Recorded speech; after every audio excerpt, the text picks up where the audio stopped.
আসসালামু আলাইকুম রহমতুল্লাহি বারাকাতু। বন্ধুরা সবাই কেমন আছেন? আশা করি আল্লাহর রহমতে অনেক ভালো আছেন। বন্ধুরা আজকের ভিডিওটি অত্যন্ত গুরুত্বপূর্ণ।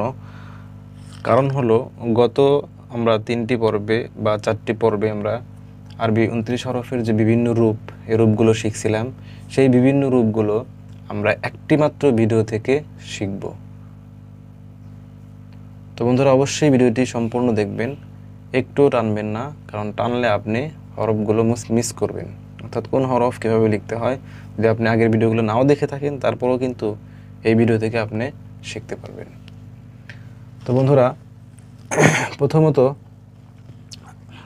আরবি হরফের নকশাগুলো আমি একটু দেখাই।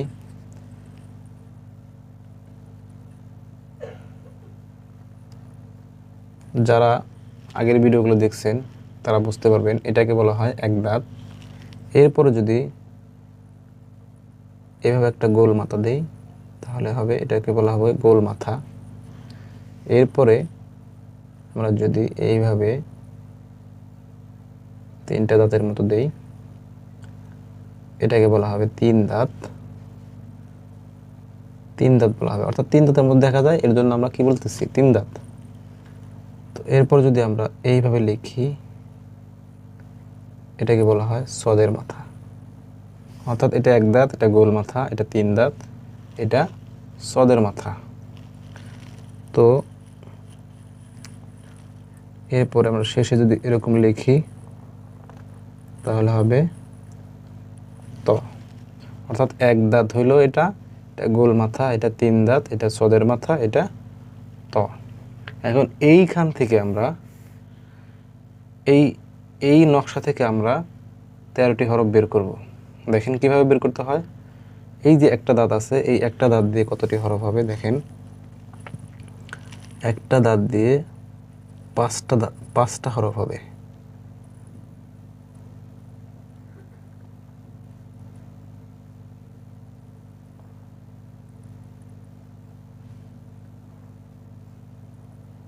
দেখেন এখানে 5টা দাঁত আছে, তো এই 5টি দাঁত দিয়ে আমরা 5টি হরফ বানাবো। প্রথমত আমরা বানাবো বা, এরপরে নুন, এরপরে ইয়া, এরপরে তা, এরপরে সা। তো এরপরে হচ্ছে এই এক দাঁতের কাজ শেষ, এরপরে হচ্ছে গোল মাথা। তো এই গোল মাথা দিয়ে আমরা 2টি হরফ বানাবো।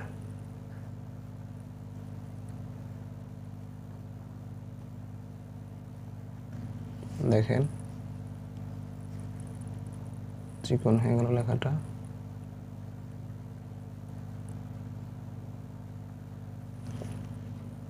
ফা এবং কফ। এরপর আছে 3 দাঁত, এই 3 দাঁত দিয়ে আমরা 2টি হরফ বানাবো। দেখেন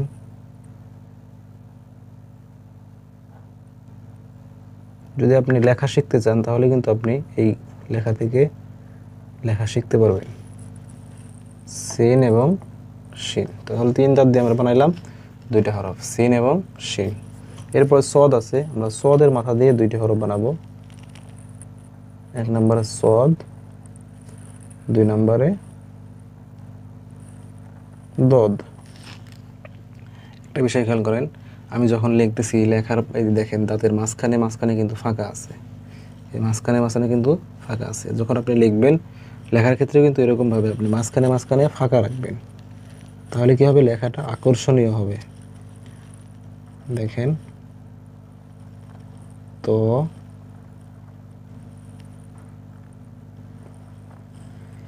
জ, অর্থাৎ এই যে ত আছে এখানে, তর যে মূল হরফই থাকে মুরাক্কাব করলে, এই ত দিয়ে 2টা হরফ হয়েছে, ত এবং জ। এরপর হচ্ছে আর একটি নকশা, 9টি হরফের নকশা। সেই 9টি হরফের নকশা আমরা এখন দেখব। প্রথমত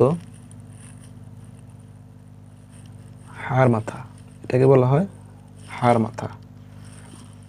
এরপরে হচ্ছে আইনের মাথা।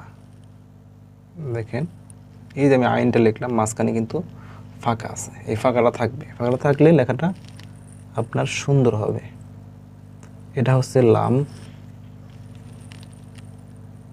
এরপরে আমরা গত পর্বে যে ভিডিওতে দিয়েছিলাম হাটা কীভাবে লিখতে হয় মাঝখানে এবং মিম কীভাবে লিখতে হয় শেষে, ওটাই দেওয়া আছে। তো এই ভিডিওতেও আমি দিয়ে দিলাম, দেখেন এই নকশার মধ্যে আছে, দেওয়া আছে, এটাকে বলা হয় মিম। তাহলে এটা, এই নকশাটা হলো হার মাথা, আইনের মাথা, লাম, হা, মিম। তো এই নকশাটা দিয়ে বিস্তারিত একটা নকশা আছে, সেই নকশাটা আমরা এখন দেখব।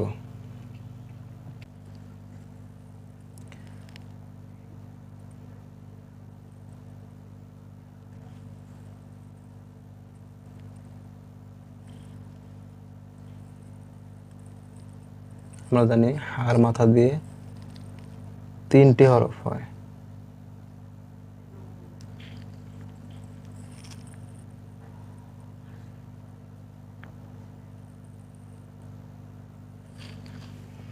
হার মাথা দিয়ে 3টি হরফ হয়, একটা হলো হা, পরে হলো খ, এরপর হচ্ছে জিম। এরপরে আইনের মাথা দিয়ে 2টি হরফ হয়, 1 নম্বরে আইন, 2 নম্বরে গইন। তাহলে 2টি হরফ হলো। এরপর আছে লাম।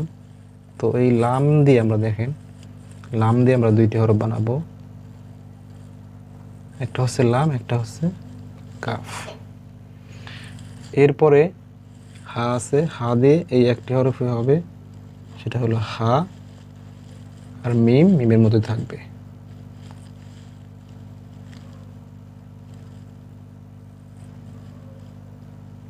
বাস হয়ে গেল।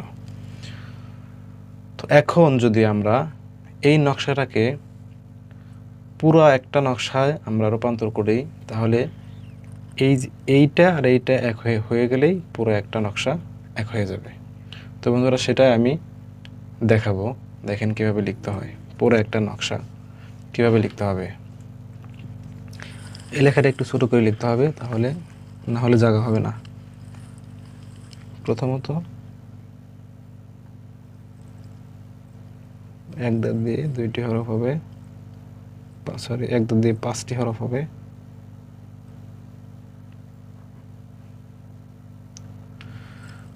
বা, নুন, ইয়া, তা, সা।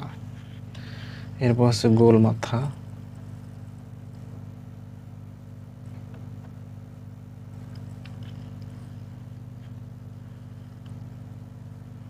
ফা, কফ, সিন, শিন,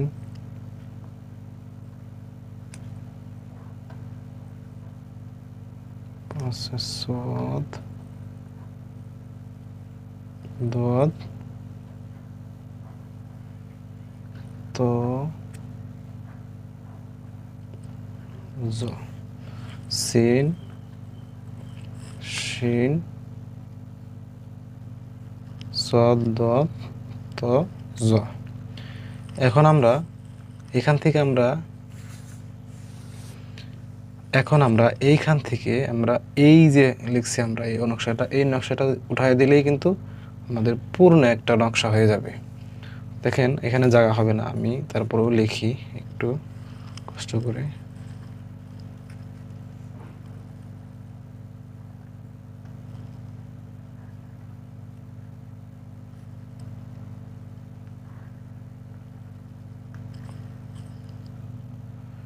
হা, খ, জিম, এখান থেকে আমি একটু লিখি।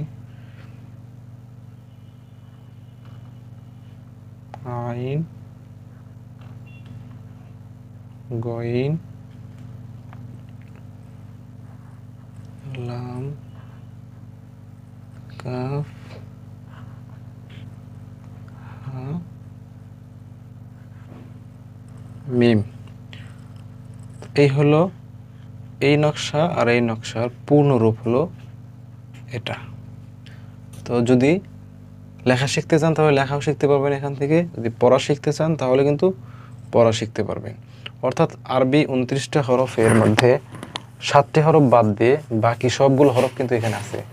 সেই 7টি হরফ হলো দাল, জাল, লিখে দেই, দাল আছে, জাল,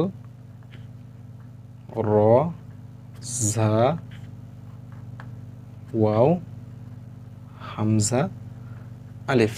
এই 7টি হরফ হচ্ছে মুরাক্কাব হয় না। সুতরাং এই 7টি এই নকশার মধ্যে ঢুকাইলে নকশাটা অসুন্দর হবে এবং নকশাটা মিলবে না। অর্থাৎ এই হরফের যে আসল রূপগুলো আছে সেই রূপগুলো থাকবে না, রূপগুলো নষ্ট হয়ে যাবে। তো বন্ধুরা, এই ভিডিওটি আশা করি আপনাদের ভালো লাগবে, কারণ হচ্ছে এই ভিডিওটি অত্যন্ত গুরুত্বপূর্ণ। তো ভিডিওটি যদি ভালো লেগে থাকে তাহলে অবশ্যই একটা লাইক দিবেন এবং কমেন্ট করে আপনার মতামত জানাবেন। আর আমার চ্যানেল নতুন হয়ে থাকলে অবশ্যই চ্যানেলটি সাবস্ক্রাইব করে পাশে থাকবেন। তো বন্ধুরা, আজকের মতো এখানেই বিদায় নিচ্ছি। সবাই ভালো থাকবেন, সুস্থ থাকবেন, দোয়া করবেন।